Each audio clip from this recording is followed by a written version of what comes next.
We are excited about the elaboration room. I am excited about this.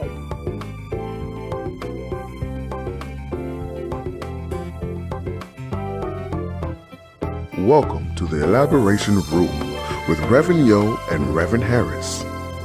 All right, everybody, thank you for joining us once again on the Elaboration Room with Rev Yo and Rev T.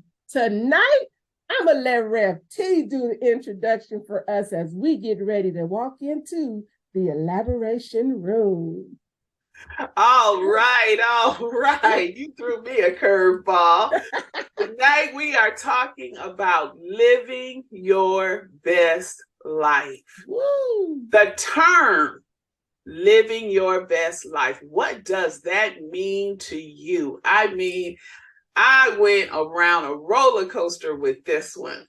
What does it mean to you, living your best life? Because right now, we see this term flying through social media. I hear it all the time. Sometimes it says sarcastically.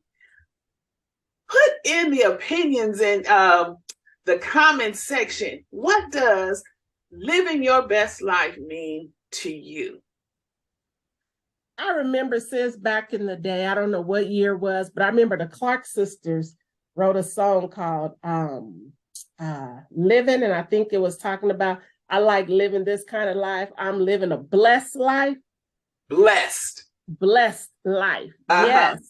Yes. So when we were talking about living your best life, that's what came to my mind, because I'm living a blessed life. So if you're living your blessed life, got to be living your best life. But that's not what we're seeing. No. That's not what we're seeing. And I am saying this with the greatest of respect for everyone, all of our people who tune in. But hold on to your socks, because I have to say this.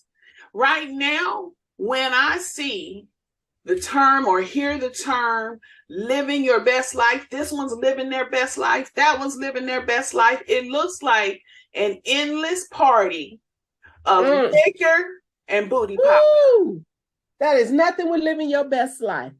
To me, it's not. To me, living my best life is taking care of myself, being, my self-care, being mindful of, the things that I'm doing, the places I'm going, the things that I'm doing, just being grateful that I have another day of life to live, and just moving in that atmosphere. Living my best life is not things that I have. It's not the home, the cars, it's not that. It's being in a place where I'm not feeling fear or doubt or regrets of anything that I've done.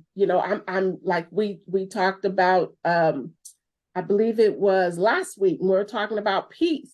Being at peace is like living my best life. That's right. And that's what I thought about for this. Yeah. That living my best life is peace. Peace of mind, peace of spirit, peace in my connection with people. That's living my best life. And being grateful for every blessing. That's living my best life. Yeah. Not being held back because of something that I see that somebody else have, because they have it and I don't. That's not living your best life. That's living in greed and envy of something that somebody else have. That may not be what God has for you in your life. Right. Things is not living your best life. It's really not. But people, the society we're in today, that's how it's labeled. The more you have, the better you're living, the best life you have. And that's not true, because that's the misconception that we're living at in today's society. The more we have, the better we're living. No, because the more some people have, the more problems they have.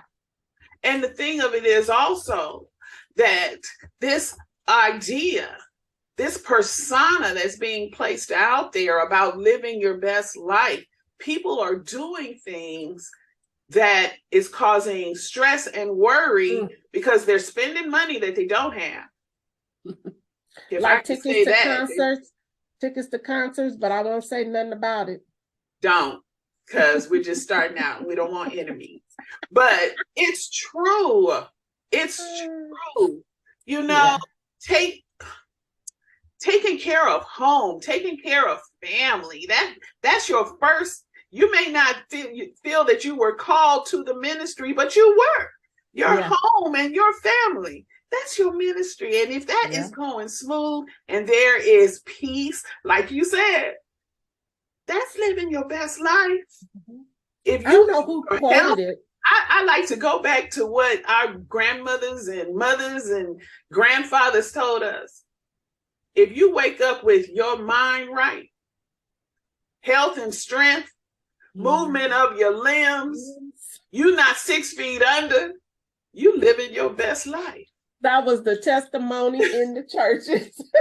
You living your best. That's what they would say. I woke up in my right mind. Yes.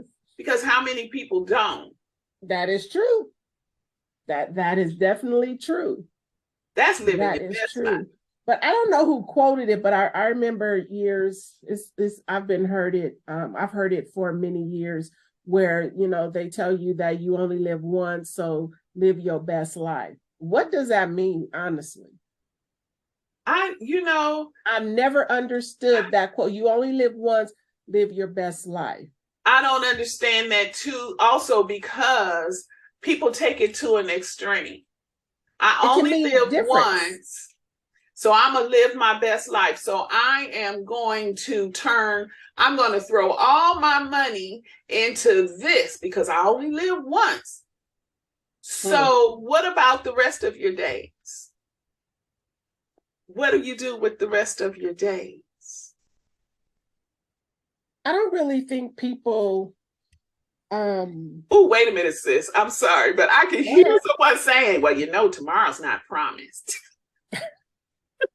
It's not. It isn't promised. But nowhere in the Bible does it actually tell us live your best life. It's not there. It does say that God will meet your needs. Yes. And even grant heart's desires. Yes. But it also says about being grateful, having gratitude, loving God, And somebody can say, I'm doing all that, so I'm living my best life. But what are you chasing to try and live your best life? And that's what are you chasing?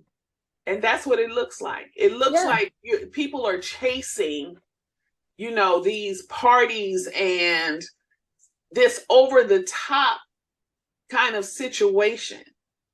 Yeah. And are we not to be humble? That is true. But how can we live our best life if we are not really focusing on the best versions of who we are? Not trying to be like somebody else, being the best version of who you are, which means you are happy with yourself. Yeah. Not trying to be like anybody else. You're walking in what you believe you have been called to do or chosen to do or have sought God and God have told you to do. So to me, living your best life is like looking for the best version of who you are. And I found this in an article. It was 3 things to live in your best life. Number 1, it's 5. Live in the present moment. And that's feeling appreciative, right? Do things you love. Yes, do things you love, but take care of your mental, your physical being. All right? Build and repair connections. That's with family, friends, associates, and set healthy boundaries for yourself. Healthy boundaries. And that's showing respect for yourself. Because I'm telling you, a lot of these videos and things that I have seen, I don't see a lot of respect for oneself in them. I never thought that I never thought, how the ladies would sit and look at young ladies as they pass by long ago and they go, whoo, oh my. I never thought that I would be that person. But I have looked and said, wow, Wow, I have seen more cheeks that wasn't on a face. That is, we're supposed to respect ourselves better than that. Oh, sister. Come on, one. But we are. So how can you be living your best life? But in their you minds, are degrading yourself. But in their minds, they are living their best life. And like we said, here's the life. I'm sorry for interrupting, but I'm on one. I remember having a roommate, and I'm gonna tell you, I remember having a roommate, and we were young, and she said to me, she ended up moving out, and her mom said it was because she was jealous. She said to me, she said, how is it that your friend buys you flowers, takes you to dinner, and I don't get that? And I felt bad for her right there when she said it. And I said, because I don't have people knocking on my door at 2 and 3 in the morning. You got to respect yourself. My mother told me, if you don't respect yourself, no one else is. So when you demand respect for yourself and you get it, that's living your best life. Yeah. Setting those boundaries. Yeah, and boundaries are important. And that's a whole nother show we'll do on setting boundaries. Yes. But when we're thinking about this living your best life, I think of the scripture in Psalms 37:4, where it says that God will give us the desires of our heart if we take delight in the Lord. He will give us those desires of our heart. So if we're seeking those things of so-called living our life, it's seeking the things of God. Now, no, we not often go Bible on you, but that is true. That's how we both walk. That's what we both believe in. And we believe that God will do those things for us, just like he tells us in his word that we are to rejoice and be glad, not to rejoice and be glad in something that somebody else have or something that somebody else is doing or trying to be like anybody else. Because the way I see it, and we both had, we have not all, well, let me speak for me. I ain't always been saved. No, I have not. But living the life that I wanted to live, I had to change some of the things that I was doing. So do I consider myself now living my best life? Yes, I'm alive and well. I serve the Lord. I can walk for myself, eat for myself, talk for myself, dress myself, do what I want for myself, and I take care of myself. So to me, I'm not chasing nobody. I ain't chasing nobody's money. I ain't trying to be on nobody's video. And I try to cover up as much of me as I can, because I am glad of walking in this abundant life that God has given me. No, I'm not rich. No, I'm not a millionaire. No, I don't live on a house on a hill. But I am very content in what I have and what God has blessed me with. And because I believe in that, to me, I am living my best life, serving the Lord that has blessed me with another day of life. That's how I consider living my best life. My children is healthy. My mom is still here. She healthy. Husband is healthy. It's just being in that sense of, yeah, this is a good life. And just like we were talking about peace last week, and I was sharing about the balance of spiritual peace, peace within yourself, and peace in your connection. I mean, you can't go any deeper than God's command to love God with all your being and love yourself, love others as you love yourself. I always say, don't whisper that part of it. We'll say, love the Lord your God with all your heart, with all your mind. And then we'll say, and love your neighbors as you love yourself. As yourself. Don't whisper that part. Say it all, because that's living your best life. When there's that balance all the way around with those three things, that's living your best life. Yeah. Doing it the way that is pleasing to God is living your best life. Yeah. And being happy with yourself is living your best life. Yes. And it can be taken one or two with yourself. But it can be taken one or two ways, because some people may be happy in what they're doing and consider that as living their best life. But we're not knocking nobody. We're just telling you how we see it. We're just because we offering know, you things. Yeah, because we know everybody has their opinion and their way of living their life. We have children, but we're not your mama. And if my kids are watching, yes, I'm your mama, but we're not everybody's mama. So we can only give you what we've experienced, what we've walked through, what we lived in, and how we know the difference between thinking the worldly things are your best life when the spiritual things are the best life for us too. And I know I can say that for both of us, because what we do here and how we serve here and what we believe here, walk in and do here is where we will have eternal life. Now that is your best life. That's right, the life you strive for, not the worldly things. No. Because those things are gone. You can lose it in the blink of an eye. Worldly things, they fall apart, they break, they expire. But the best life is not going to expire. And as Reverend Yo said, no, we are not trying to degrade anyone's way of living. We're just offering you other ways to think about it and just to see it. I remember going down the street. I remember riding with my mom down the street, and I rolled down the window and yelled at this boy, that she said, to let him know I'm coming down the street. And she said, "What?"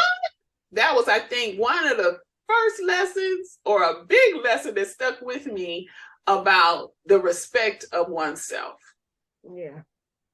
I think the older I get, the more that really has stuck to me, because in the younger years, that did not stick to me.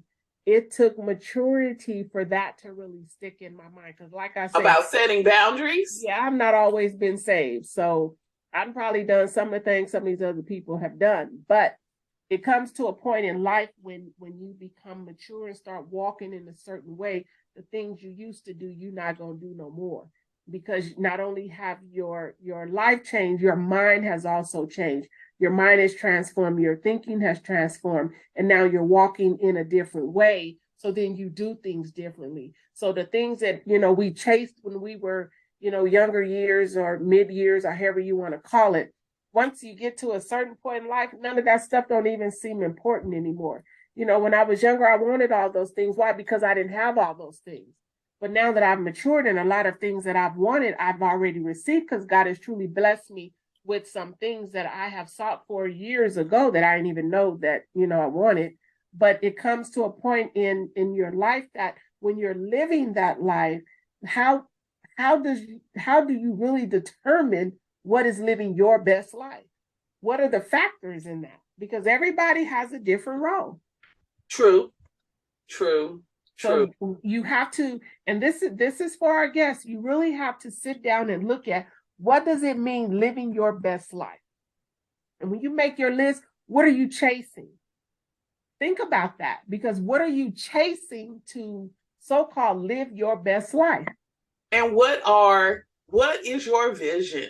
What I want to say, what are your desires for the long term?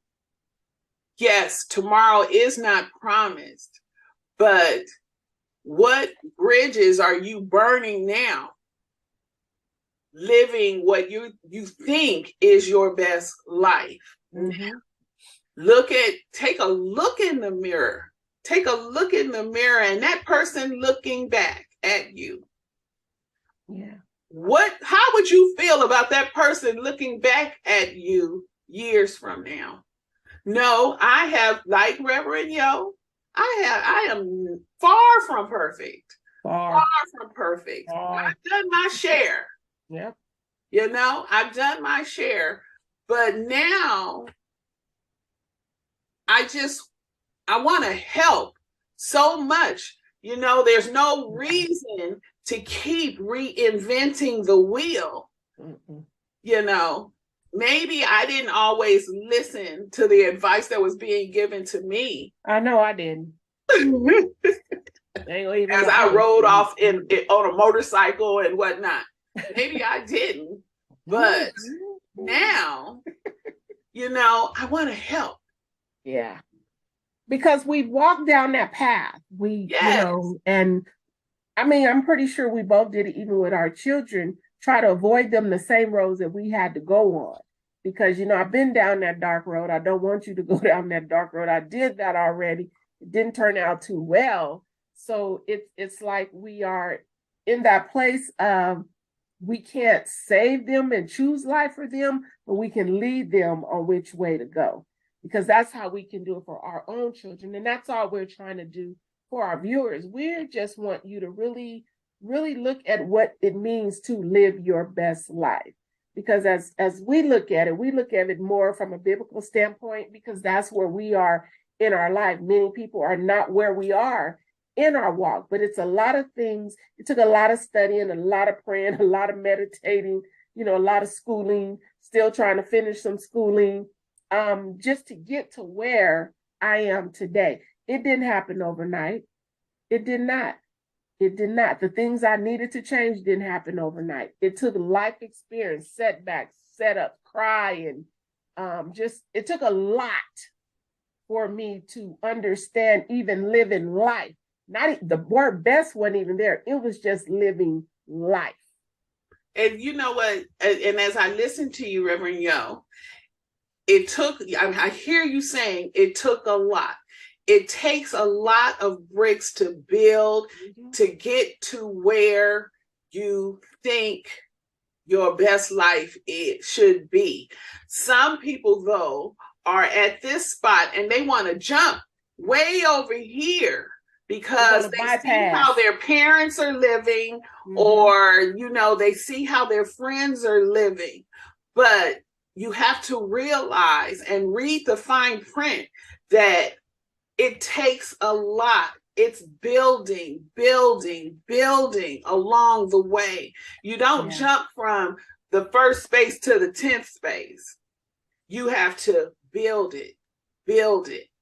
And along the way, each day, each time you solve a problem, each time something goes your way and a door is open, that's your best life. In that moment, that's your best life. And you're growing and you're getting stronger. That's your best life. Yeah. Because you're looking at it at a different, looking at it in a different point of view. So when you have that mindset to look at it different, then you begin to see different. So I think it's Ephesians, let me look it up here. I think it's Ephesians 5:15, where it says, so be careful to live your life wisely and not foolishly. Bingo. Ooh, that's it. Live your life wisely and not foolishly. That's it. Yeah, that's it. Drop the mic. But that's how we have to look at it. And if you missed that scripture, it is Ephesians 5:15, and it says, so be careful to live your life wisely and not foolishly. And then you will really understand what living your best life is. So what you got, Reverend T? Because that's all I got. That was it. Now, as always, we tell you, remember, we are not offering medical advice. We are just giving you something else to consider. Just want you to look brighter and look at a brighter and wider view of where you are in your life. We all have troubles. We all have issues, setbacks, trials, tribulations, and it just happens to all of us. But really consider sitting down with your journal, your book, your paper, if you don't journal, and really look at what are you really considering living your best life? What are you chasing? And that will determine where you're going to figure out where you're going with your way of going for your best life. Because what are you chasing? Is it encouraging you or is it degrading you? Think about that. What's your final remarks? You said it. You dropped the mic. I just always want to encourage males and females, respect yourself. Yeah.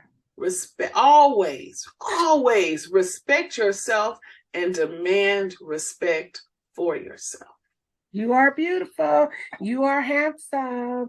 And that comes from the Elaboration Room. You got this. Two sisters of one. Yes. We thank you for joining us once again in the Elaboration Room. We hope to see you next Monday night at 6 p.m. Sis, you know our topic for next Monday? No.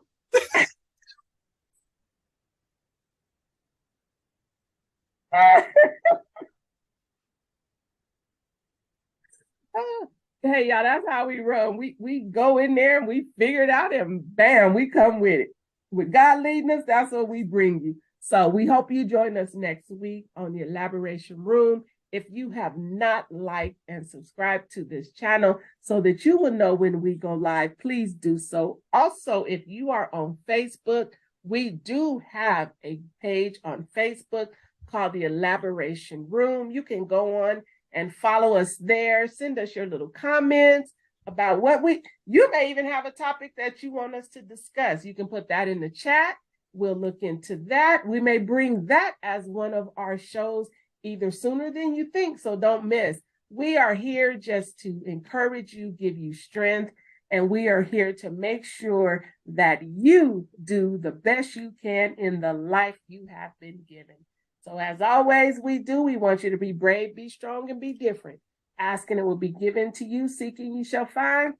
Knock and the door shall be open. Believe in yourself and encourage yourself. But in all things, remember, seek ye first the kingdom of God and his righteousness, and all these things shall be added unto you. Peace and blessings, our brothers and sisters, until we see you next week in the Elaboration Room with Two sisters of one. Hey, she got Bye-bye. Bye.